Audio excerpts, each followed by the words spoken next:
नमस्कार, पृथ्वी news channel में आपका स्वागत है। सीतामढ़ी से मैं हूं कुलरंजन झा। इस वक्त मैं उपस्थित हूं मेजरगंज प्रखंड मुख्यालय के पास में और यहां पर कृषि कार्यालय में आज तिरहुत सनातन निर्वाचन चुनाव 2024 उपचुनाव 2024 को लेकर यहां पर कार्यक्रम रखा गया है। इसमें हमारे माननीय सांसद देवेश चंद्र ठाकुर जी मतदाता मिलन समारोह में पधारे हैं और जनता के बीच आकर के और इस चुनाव को लेकर के क्या क्या बातें हुई, किस किस तरह की बात पर लोगों को संबोधित किए, ये आपको देखने को मिलेगा। वीडियो को लास्ट तक आप ज़रूर देखें और इस सनातन धर्म के चुनाव के बारे में जो आपको बताएंगे, जितना भी कहें इसके बारे में वो कम है। इन्हीं शब्दों के साथ आप लोगों के बीच नमस्कार। प्रत्येक किसान के चेहरा पर खुशी लाने का काम इन्होंने जो किया है, पिछले 4 वर्षों से यहाँ के किसान मायूस हो गए थे।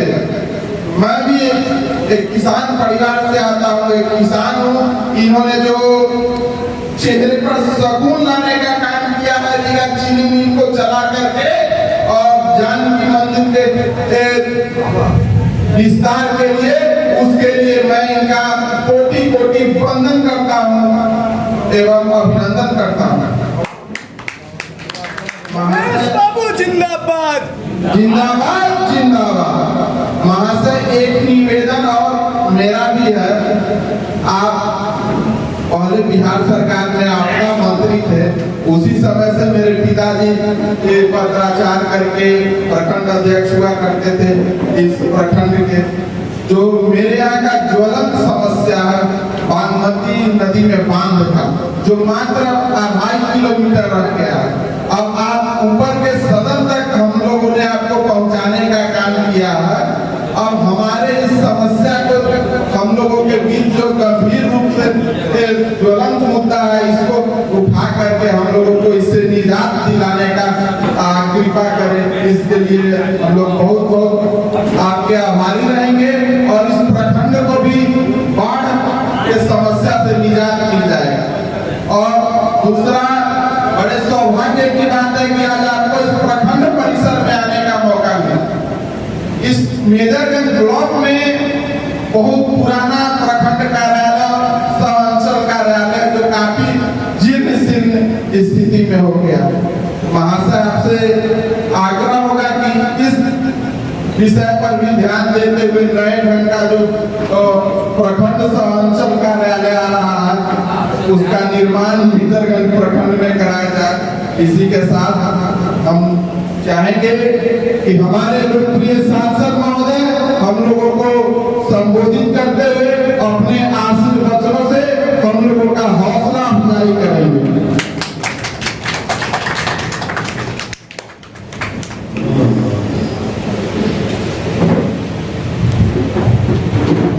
आज के इस कार्यक्रम के अध्यक्ष और साथ ही जनता दल यूनाइटेड के मेजरगंज के प्रखंड अध्यक्ष भाई राघवेंद्र जी,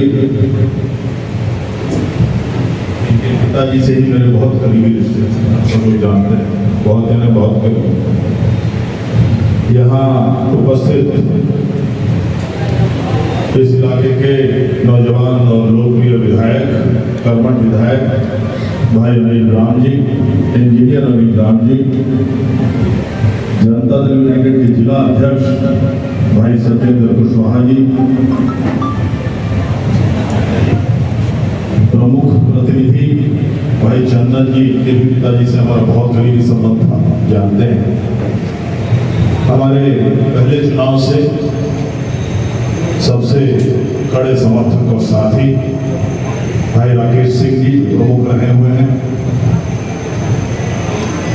भाई रविंदर जी जो मंडल अध्यक्ष हैं, यहाँ उपस्थित हमारे साथ आए हुए जनता दल यूनाइटेड के ये तिरहुत स्नातक क्षेत्र के उपचुनाव के लिए प्रत्याशी नामित किए गए इंजीनियर रवीश शाह जी, हमारे राष्ट्रीय लोक मोर्चा के जिला अध्यक्ष भाई चंद्रिका पासवान जी और हिंदुस्तानी आवाम मोर्चा के जिला अध्यक्ष भाई ब्रजेश माझी, इन दोनों का भी उपस्थिति तो प्रणम्य है, लेकिन दोनों ने भी मेरे लोकसभा चुनाव में बहुत कड़ी मेहनत से मुझे सहायता दिया। मैं इन्हें हमेशा धन्यवाद देता हूँ और अभी भी ये लोग अच्छा काम करते हैं। मुझे बड़ी खुशी है कि अपने पार्टी के प्रति पूरी तरह से समर्पित हैं, एनडीए के प्रति पूरी तरह से समर्पित हैं। यहाँ और उपस्थित यहाँ पर भाई शालिग्राम बाबू भागवत चरण जी तो अभिभावक हैं। शालिग्राम बाबू प्रिंसिपल पे रहे हैं और हमेशा से हम लोग के रिश्ते बहुत ही अच्छे रहे हैं। भाई शंकर सिंह जी यहाँ उपस्थित हमारे शंकर बैठा जी जो हमारे चंद्रशेखर के जो भारतीय जनता पार्टी के नेता हैं, इन्होंने कहा हम स्नातक तो नहीं है लेकिन स्नातक के बाप। स्नातक रहते तो आप कहते मैं स्नातक को, मेरे पुत्र भी स्नातक। जहाँ बाप आपने यह बता दिया कि आप स्नातक आपके लोकप्रिय मुखिया यहाँ पर दाई छपरा के राजू सिंह जी, हमारे शंकर बैठा जी भी बैठे हुए हैं, हमारे पुराने साथी हैं और हरदिल अजीज लोग हैं और इन्होंने विश्वास दिलाया है कि अगले दूसरे चुनाव में जब ये लड़ने आएंगे स्नातक निर्वाचन क्षेत्र का, तब तक ये स्नातक की डिग्री जरूर हासिल कर लेंगे। आपने कल विश्वास दिलाया है इस बात। और यहाँ बसे सभी हरद्वार भाई हमारे समता पार्टी के फाउंडर मेंबर हैं, ओरिजिनल नीतीश जी के साथ रहने वाले सभी रणधीर जी हैं, मुकर के सभी लोग यहाँ पर स्थित लोग हैं। और मैं इसी जगह खड़ा हूँ अनिल जी कि ये पहले चुनाव से तो मैंने कहा कि सबसे ज्यादा समर्थन, ठीक है ये छोटा प्रखंड है, मतदाता यहाँ कम होंगे, स्वाभाविक है छोटा प्रखंड है, लेकिन सबसे ज्यादा समर्थन है स्नातक निर्वाचन क्षेत्र के चुनाव में भी, पहले चुनाव से और हर चुनाव में और इस लोकसभा के चुनाव में भी। अगर चुनाव के मतदान के प्रतिशत को आप देखें तो किसी एक प्रखंड में मुझे सबसे ज्यादा प्रतिशत वोट अगर मिला तो ये मेजरगंज में ही।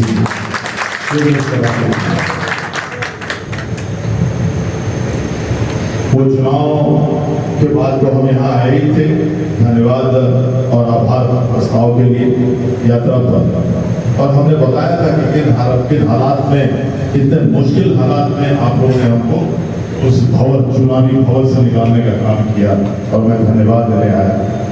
क्योंकि काम में अब हम लोग के बिहार में बहुत ज्यादा काम की कीमत कम ही रहती है। भाषण में बोलने के लिए, चर्चा करने के लिए काम की हम लोग चर्चा कर लेते हैं, लोग अपनी अपनी मांगे रख लेते हैं, लेकिन जब चुनाव आता है तो चुनाव के समय में पूरे बिहार की बात कर रहा हूँ, एक जगह की बात नहीं कर रहा, और सभी के साथ हो, एक दो जगह नहीं, सभी के साथ, सभी पार्टी के साथ वो है कि अपने यहाँ जो मतदान होता है वो जातीयता प्रधान मतदान। मैं इससे बड़ा दुर्भाग्य मानता हूँ और ज्यादा दुर्भाग्य, क्योंकि आपका जाति आपके काम नहीं आता, आपका प्रतिनिधि आपका काम आता है, वो काम करता है, और जो काम करने वाला प्रतिनिधि है वो अपने जात के लिए नहीं करता। आज मैंने 2-3 जो प्रमुख रूप से जो ऐलान और वादे किए थे अनिल जी अपने चुनाव में, याद होगा, मैं 3 चीज के बारे में हर चुनाव में कहता था। मैं कहता था कि माँ सीता की धरती है और जिस तरह से, जिस भव्यता से, जिस तर्ज पर भगवान राम का मंदिर बना अयोध्या में और प्राण प्रतिष्ठा हुई, उसी तर्ज और उसी भव्यता से माँ सीता की भी मंदिर यहाँ पर पहुंचाए। यहाँ तक कि हमने माननीय अमित शाह जी आए थे, अनिल बाबू थे ही मंच में, और उन्होंने जब मुझसे पूछा कि क्या क्या कहना है जरा बता दीजिए, तो मैंने सिर्फ 2 चीज उनसे कहा कि सर एक तो यहाँ पर भी उसी माँ सीता की बात जरूर कह दीजिए, और वैसे ही हमारा रीगा चीनी मिल बंद है और आप सहकारिता मंत्री भी हैं, आपके क्षेत्र का चीज है, आपके मंत्रालय का चीज, वो बहुत जरूरी है क्योंकि लाखों परिवार उससे प्रभावित हैं और भूखमरी के कगार पर। और दोनों चीज उन्होंने बहुत जोरदार ढंग से अपने भाषण में, गोयका मैदान के भाषण में उन्होंने किया था। और बड़ी खुशी की बात है, आपने देखा 1 महीना भी नहीं हुआ है, निरानी समूह है कर्नाटक के, उनसे बहुत दिनों से बात चल रही है। मैंने शरद पवार साहब से उनसे बात करवाई।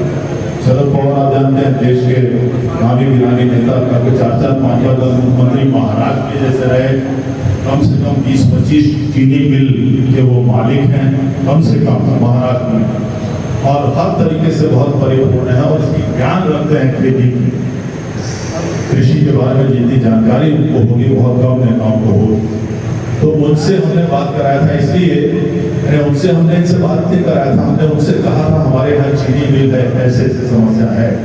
तो दूसरे तीसरे बार उन्होंने कहा था मैं इससे बात कर रहा हूँ, एक निरानी परिवार है भाजपा से, लोग हैं भाजपा के विधायक और मंत्री रहे हुए हैं, मैं उनसे बात कर रहा हूँ क्योंकि उनका एक फैक्ट्री मेरे निर्वाचन क्षेत्र में लगा हुआ है। सब उन्होंने कहा उनकी एक चीनी फैक्ट्री हमने अपने निर्वाचन लगा हुआ है, आपके चीनी मिल के बारे में हम उनसे बात करें।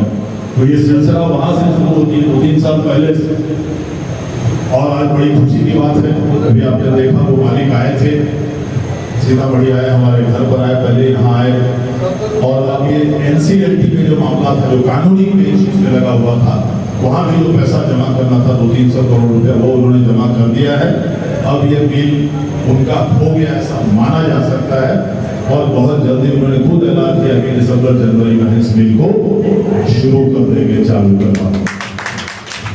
बहुत खुशी की बात है, बहुत खुशी, हर एक आदमी के लिए खुशी की बात, हम लोग के लिए खुशी की बात है कि हम लोग इसमें अगर अपना योगदान दे सकें तो निश्चित रूप से हम मानते हैं कि हमारा सौभाग्य है, ऊपर वाले ने हमको मदद किया। दूसरी बात हम लोग करते थे, हमने रूढ़ी सैदपुर के मंच पर भी माननीय मुख्यमंत्री को बताया था कि साहब भगवान जैसे वहां पर हुआ है वैसे माँ सीता के लिए भी काम करनी चाहिए। उससे पहले ही माननीय मुख्यमंत्री ने 71 करोड़ रुपया सीता मंदिर के लिए, माँ सीता मंदिर के सीतामढ़ी के लिए दे दिया था। मैं जानता हूँ 71 करोड़ बहुत नहीं है, लेकिन एक शुरुआत हो गई, चलिए विकास वहां पर शुरू हो जाए। और साथ ही 50 एकड़ जमीन का अधिग्रहण का काम भी शुरू हो गया है, खास करके पुनर्वास के लिए, ताकि वहां और विकास का काम कराया जाए। लेकिन उससे भी बड़ी बात जो हम लोगों ने कहा था, भाजपा में कहा था रूढ़ी सैदपुर में, कि माननीय मुख्यमंत्री जी एक समय आएगा जब सीतामढ़ी माँ सीता की धरती है और अयोध्या भगवान राम के धरती तक यहाँ से स्पेशल खास कॉरिडोर रोड का बनेगा और रेलवे का बनेगा। और परसों के दिन माननीय मुख्यमंत्री ने प्रधानमंत्री को चिट्ठी लिखा है कि यहाँ से कॉरिडोर बना के रेलवे से कनेक्ट किया जाए। मुख्यमंत्री वो भी अपने गठबंधन के, और वो भी नीतीश कुमार जैसे मुख्यमंत्री दिखते हैं प्रधानमंत्री को, तो आप मान सकते हैं कि निश्चित रूप से माँ सीता को, माँ सीता के मंदिर की, माँ सीता की धरती को अयोध्या से डायरेक्ट रेलवे से जोड़ा जाए। बहुत खुशी की बात है। तो परसों से इतना ज्यादा खुश है वो देख के, और वो पढ़ के लिख दिया उन्होंने, अखबारों में भी आ गया, सभी जगह ये खबर आ गई। इतनी बड़ी बात है, ये बात हम लोग बोलते थे। और तीसरी बात, ये तीन ही चीज हम वादा ही करते थे हमेशा। तीसरी बात हमने बार बार कहा कि रेलवे की कनेक्टिविटी सुधारने की जरूरत है। यहाँ से कलकत्ता के लिए, यहाँ से बम्बई के लिए, यहाँ से दिल्ली के लिए सीतामढ़ी से डायरेक्ट अच्छी रेलगाड़ियां खोलने की जरूरत है। इसलिए कि सीतामढ़ी ऐसा जिला है बिहार का सबसे ज्यादा पलायन, लोगों का पलायन का मतलब यहाँ से ज्यादा बाहर जाने वाले लोग, चाहे वो छात्र हो, चाहे वो मजदूर हो जो हमारे यहाँ से पंजाब हरियाणा जाते हैं, चाहे पढ़ाई करने के लिए बाहर जाते हैं लोग। ये आज से नहीं है, ये आजादी के बाद से आज तक आंकड़ा निकाला गया है कि सबसे ज्यादा पलायन सीतामढ़ी जिले से ही बाहर जाता है लोग यहाँ से। इसलिए वो रेलवे का भी कनेक्टिविटी जरूरी है, ये भी मैंने कहा था। और दो चीज उसमें से मैंने शुरू कर दिया है, आप जानकारी ले लीजिए, आप जानते हैं उसके बारे में। एक जो और वो मैंने कही दिल्ली में बात, यहाँ DRM जो सबसे बड़ा पदाधिकारी जनरल मैनेजर बैठा उनसे से बात करके ये काम करवाया।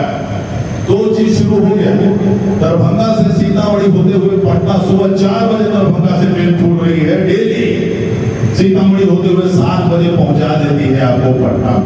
और शाम को आप अपना दिन भर काम कीजिए, शाम को वहां से फिर 4 बजे चलिए और 7 बजे सीतामढ़ी पहुंच जाइए। ये खुल चुकी ट्रेन लगभग 1 महीना हो गया। यहाँ से बड़ी खुशी होती है कि यहाँ से लोग जाते हैं तो वहाँ उतरते हैं तो सबसे पहले हमारे डेरा पर, पटना डेरा अभी मेरा विराजमान है, वहाँ आते हैं और कहते हैं सर बहुत धन्यवाद, इतना बड़ा काम आपने करा दिया इस ट्रेन का, हम लोग सीधे उसके भोगी अभी आए हैं और उसी ट्रेन से आए हैं, ताकि आपको फिर दिक्कत नहीं हो। बस वाले हल्ला कर रहे हैं बेचारे, बस वाले चिल्ला रहे हैं, हमारे सबके देर रोजी रोटी खा के लंदे तो बस खाली जा रहा है और बस में उनको पैसा लगता था 300-400 रुपया, इसमें 100 रुपया भी नहीं लगा, तो वो भी शुरू हो गया। हम चाह रहे थे कि यहाँ से डेली पैसेंजर डेली ट्रेनें खुलवाएं, यहाँ से मुंबई के लिए, दिल्ली कलकत्ता के लिए, तो सबसे पहले सफलता मिल गई कि सीतामढ़ी से मुंबई के लिए अभी शुरू हुई है, हफ्ता में एक ही दिन के लिए, लेकिन वो शुरू हो गई ट्रेन, उस ऑलरेडी ट्रेन चल रही है यहाँ से मुंबई की बात। हम लोग ये काम करने वाले लोग हैं, इंडिया के लोग हैं। और जानिए जानकारी आपको और खाली दे दूं, ये मैंने अपने भाषण में नहीं कभी कहा था, लेकिन मैं गया यहाँ से और 10 दिन के अंदर मैं माननीय सड़क परिवहन मंत्री माननीय नितिन गडकरी जी से मुलाकात की मैंने, जिनसे मेरे आज से नहीं 25 साल से संबंध है। और मैं गया उनके पास, मैंने कहा सर आप मंत्री हैं और मैं सांसद बोल के आया हूँ, कुछ तो तोहफा आपसे लेके आऊंगा। बोले बताओ क्या है? मैंने कहा ये लीजिए मेरी चिट्ठी। आप जानते हैं कि हाजीपुर से मुजफ्फरपुर तक जो 2 लेन सड़क था NH22 वो 4 लेन हो चुका, 7 साल पहले हो चुका, लेकिन मुजफ्फरपुर तो हुआ, मुजफ्फरपुर से आगे दरभंगा पूर्णिया सिलीगुड़ी तक हुआ, लेकिन मुजफ्फरपुर से सीतामढ़ी सोनभद्र बॉर्डर अभी तक 2 लेन ही है, 4 लेन नहीं हुआ था। मैंने वही चिट्ठी उनको दी कि साहब उसको 4 लेन करना जरूरी है, क्योंकि सीतामढ़ी से बहुत ज्यादा ट्रैफिक आती है, बस के और गाड़ियों के एक्सीडेंट हो रही है। बिहार सरकार में हल्ला करके हम लोगों ने अधिग्रहण 4 लेन के लिए बहुत पहले 4 साल 5 साल पहले ही करवा के रख दिया है, अब खाली 4 लेन पर उसको परिवर्तन करने का अब आदेश निकाला। आपको जानकर खुशी होगी, तत्क्षण उन्होंने मेरे इस पर आदेश दिया कि 3 दिन के अंदर इसकी संचिका मेरे पास पहुंचनी चाहिए। टेलीफोन लगा के विभाग के प्रधान सचिव को बताया कि साहब ये मैं भेज रहा हूँ, ये कैसे करना है, क्या क्या उन लोगों का सिस्टम रहता है, बाई बैग, ये बैग, वो बैग, सारे चीज उन्होंने डिस्कस किया 10 मिनट तक और कहा तीसरे दिन ये फाइल मेरे टेबल पर होनी चाहिए। और आपको जानकर खुशी होगी कि चौथे दिन वो फाइल उनके टेबल पर थी, आदेश हो गया है। 4 दिन पहले हमको फोन आया, विनय कुमार जी बहुत पहले मुजफ्फरपुर में कमिश्नर थे, डीएम थे, अभी वो सड़क परिवहन मंत्रालय में दिल्ली में किसी विभाग में अतिरिक्त एडिशनल सेक्रेटरी है गवर्नमेंट ऑफ इंडिया, उनका फोन आया जगह जी आपका DPR बनना शुरू हो गया है। DPR बनने का मतलब है आपका प्रोजेक्ट सैंक्शन हो गया है, आपका सीतामढ़ी सोनभद्र का बोल लेना हो जाए। ये काम ऑलरेडी हम लोग ये 4 महीने में करवा ली, समझ लीजिए। अभी बहुत काम बाकी है, हम लोग बैठने वाले लोग नहीं, काम करवाने वाले लोग, और ये सरकार काम करने वाली सरकार है। इसलिए हम समझते हैं कि आप लोगों ने जो समर्थन दिया और सीतामढ़ी के लोगों ने समर्थन दिया, और अब स्नातक क्षेत्र में हम लोग आए हैं जहाँ अपने बारे में नहीं, क्षेत्र में विकास होता है उसकी जानकारी आपको दे रहा है। अब आए हैं इनके लिए, अभिषेक जी के लिए 4 टर्म आप लोगों ने हमको समर्थन दिया, और ये टीवी पर रोज रहते ही हैं, जैसे कि बताया माननीय विधायक जी ने, जो रोज टीवी पर रहते ही हैं, अपनी बातों को, अपनी पार्टी के बातों को, एनडीए की बातों को टीवी पर रखना, जो बाकी सामने रहते हैं जानते हैं टीवी पर कितना बड़ा गर्मा गर्मी का डिबेट चलता है, तो बहुत अच्छी तरह से करते हैं, इंजीनियर है नहीं माननीय विधायक के जैसा। तो मुझे विश्वास है पढ़े लिखे लोग हैं, अच्छा काम करेंगे। और माननीय मुख्यमंत्री ने भी उनकी कैंडिडेचर के बारे में बहुत जोरदार सिफारिश की थी, तो हम समझते हैं कि पढ़े लिखे क्षेत्र में पढ़े लिखे मतदाताओं के लिए पढ़े लिखा एक इंजीनियर आके अगर काम करेगा तो निश्चित रूप से आपको भी अच्छा लगेगा। और मुझे विश्वास है कि ये उपलब्ध भी रहेंगे। मामा घर इनका रीगा में ही है, कल इनके मामा के हम लोग गए भी थे, तो इससे भी इनका घर इधर बहुत गाँव जो है मोहम्मदी, यहाँ से 1 या 2 घंटे में है, कोई दूर नहीं। तो ये काम अच्छा करेंगे, पूरा विश्वास है। नहीं करेंगे तो मेरी नजर रहेगी, एकदम निश्चित रहेगी, इनकी उपलब्धिता भी रहेगी आपके बीच में।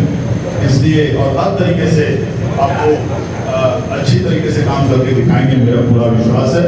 आप लोगों ने जिस तरह से हमको समर्थन दिया है विगत 20 सालों तक, और उसके बाद इस लोकसभा में भी धन्यवाद। आके देखिए, मैं आपको इसके लिए भी धन्यवाद देता हूँ कि 20 सालों तक अगर आपने समर्थन दिया तो उसका भी योगदान इस चुनाव से पहले तक कितना ज्यादा है। देवेश चंद्र ठाकुर, बिहार का, मैंने कहा कि बिहार की बीमारी एक है कि यहाँ जाति प्रधान, यहाँ पर राजनीति चलती, जाति प्रधान मतदान होता है। और इस पृष्ठभूमि में माननीय नेता नीतीश कुमार जी ने देखा कि जो आदमी 20 साल तक निर्दलीय लड़ता है, पार्टी से लड़ता है, निर्दलीय लड़ता है, पार्टी से लड़ता है, सभी लोग हर चुनाव में जुड़ना उनका बढ़त हो जाता है स्नातक निर्वाचन क्षेत्र में। क्यों नहीं एक प्रयोग किया जाए, क्यों नहीं ये जो प्रथा बनी हुई है जातीयता की, इस जातीय बंधन को तोड़कर क्यों नहीं ऐसे समाज के आदमी को टिकट दिया जाए जिसकी समाज की जो वहां पर संख्या है मतदाता की वो कम हो या नगण्य हो, ऐसे आदमी को क्यों नहीं देखा जाए। अपने काम जो हमारी सरकार ने, नीतीश जी की सरकार ने काम यहाँ पर किया है, और जो देवेश ठाकुर जो 4 बार जीत रहे हैं, तो क्यों नहीं ये प्रयोग किया जाए कि जातीय बंधन को तोड़कर देवेश ठाकुर को लड़ाया जाए सीतामढ़ी। और आप लोगों के चलते ये हिम्मत उनको हुआ और आप लोगों ने उनके हिम्मत को सार्थक और सफल बनाने का काम किया, इसके लिए हम आपको धन्यवाद करते हैं।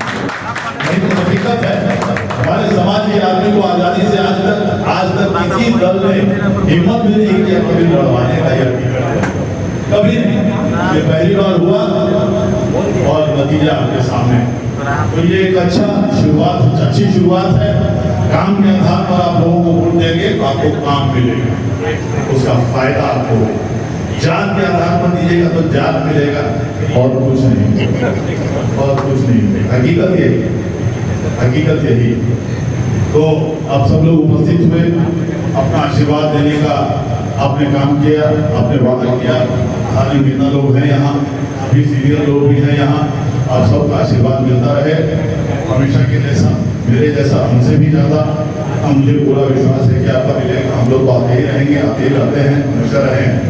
और इसके बाद अभी 2 कार्यक्रम और सुबह में बहुत ज़्यादा भीड़ आ जाती है जनता की अपना व्यक्तिगत काम कराने के लिए, उसमें देर हो जाता है निकलते तुरंत लोगों से मुलाकात भी नहीं हो पाती। फिर अब कल आएंगे इसी तरह, लेकिन उसी में लेट हो गया था तो हम लोग देर से आए, इसके लिए क्षमा भी चाहते हैं। और 2 मीटिंग है, इसके बाद सोमवार सभी है और माननीय विधायक जी के पटना में भी है वहाँ पर कार्यक्रम। तो इतना ही कहते हुए अपनी बात आपको फिर से धन्यवाद देते हुए अपनी बात खत्म करते हैं। इन लोगों को ये दिखाने की जरूरत नहीं है, इसमें यही बताने की जरूरत है कि मेरा फोटो नहीं है और नाम मेरा अभिषेक झा का है। नहीं तो पहले देवेश ठाकुर आता, नाम बाकी सब किससे पढ़े लिखे लोग हैं, बिल्कुल निश्चित रहिए। ये देख लीजिए आप लोग पहले ना, इसमें ये फायदा इनको एक चीज है, एक नंबर है, एक नंबर पर ये अ से नाम है इनका, चाहे अंग्रेजी में हो चाहे हिंदी में, अ से नाम है तो इनका नंबर 1 में रहेगा ऊपर में। तो उस नाम के सामने एक ही लकीर खींच देनी है, फोटो भी रहेगी इनकी, जनता दल यूनाइटेड भी रहेगा लिखा हुआ, और जहाँ पर खाली जगह है जहाँ पर ये लिखा हुआ, ये लकीर खींचा हुआ है, ये आपको ये खाली 1 का लकीर खींच देना है, अपने कलम से नहीं, वहीं पर मार्कर पेन रहेगा, उससे आपको ये लकीर खींच देना, बस इससे ज्यादा और कुछ नहीं। इतना अच्छी तरह से याद रखिए। आप सभी लोग यहाँ उपस्थित हुए, आपको अपने आशीर्वाद दिया, और हम तो जो आज तक आपने 20 सालों तक आशीर्वाद दिया और इस चुनाव में भी भारी समर्थन दिया, उसके लिए भी सभी चीजों के लिए हम आपको बहुत बहुत धन्यवाद देते हैं। हम लोग काम के भरोसे आज तक जिंदा रहे हैं, आपको फिर विश्वास दिलाते हैं काम में कभी नहीं हम लोग का नहीं होगा। जो भी करना है, इन्होंने एक बांध के बारे में कहा है 1 किलोमीटर 1.5 किलोमीटर का, मैं आपको गारंटी देता हूँ कि इस साल नहीं तो अगले साल के बजट में हम लोग इसको करवा कर रहेंगे। माननीय विजय चौधरी, माननीय नीतीश कुमार जी का सरकार है और माननीय विजय चौधरी जी मंत्री हैं, बहुत ही बहुत जल्दी निर्णय लेने वाले मंत्री हैं। आप एकदम निश्चित रहिए। और मेरे जो दूसरे पुराने वाले में सारा जो पूरा रसूलपुर जो बांध और पानी ले जा रहा है वहाँ पर सारा चीज मेरे पास दिखाने के लिए, इसलिए दिखा देंगे, निश्चित रूप से वो हो जाएगा। तो हम आप सबको बहुत बहुत धन्यवाद देते हुए बात करते हैं। बहुत बहुत धन्यवाद।